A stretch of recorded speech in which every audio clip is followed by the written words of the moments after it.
So in today's video, I'm out here in Southeast Virginia looking for some pawpaws. So I'm going to show you kind of what I look for when I'm looking for pawpaws. It's a little early in the season, so most of them aren't ripe yet, but I did see a couple on the ground earlier today with some bites out of them, so probably some deer or raccoon or some possums were out here pulling some off the tree, or perhaps they fell and they were eaten. So I'm going to try to pick a couple early ones while they're still on the tree and let them ripen up.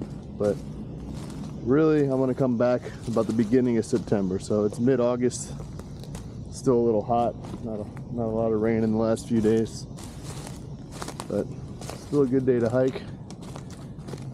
So hopefully I find some pawpaws out here and I can show you what they look like. So when identifying a pawpaw tree, here's a couple easy tricks. First, you want to look for these long leaves. They have smooth edges and they're kind of like almost like an umbrella.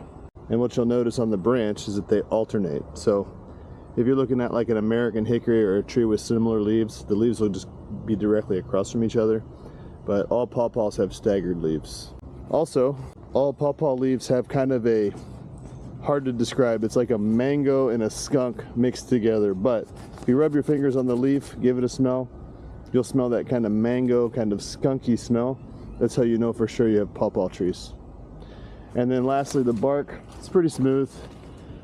Most pawpaw trees don't get any taller than about 8 feet here, but I've seen some mother trees that are actually a lot taller, up to maybe 20 feet, but mostly 6 to 10 feet here. So I see a nice thick pawpaw patch up ahead here, so we're gonna go ahead and venture in there and see if we can find anything good. All right, so here we are in a little thick pawpaw patch. Goes pretty far, farther than you can see on camera, but basically all this low-lying stuff here, those are all pawpaw trees. And with any luck, we'll find a few. So the thing about pawpaws is not all of them will have fruits, and in the spring you can see them blossoming, but if they don't have pollination, they're not going to have fruit, and it seems to be a problem around here. You really got to find some of these pawpaw patches that are really overgrown to find fruit. Nothing yet.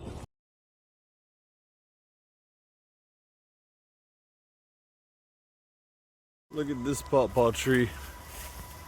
It's got to be 25-30 feet. That's crazy. Alright, this is the pawpaw shake test. So if you shake the tree and the right pawpaw should fall to the ground.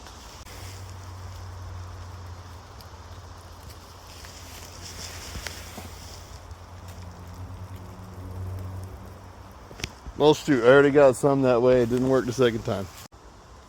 The third shake test worked pretty well. I was able to get a couple off the top of the tree.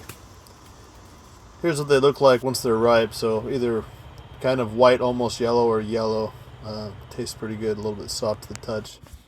Here's some good ones in the tree that I was able to get as well. These are pretty much ripe. When I shook, they fell down easily and were soft to the touch. Mostly the size of my hand.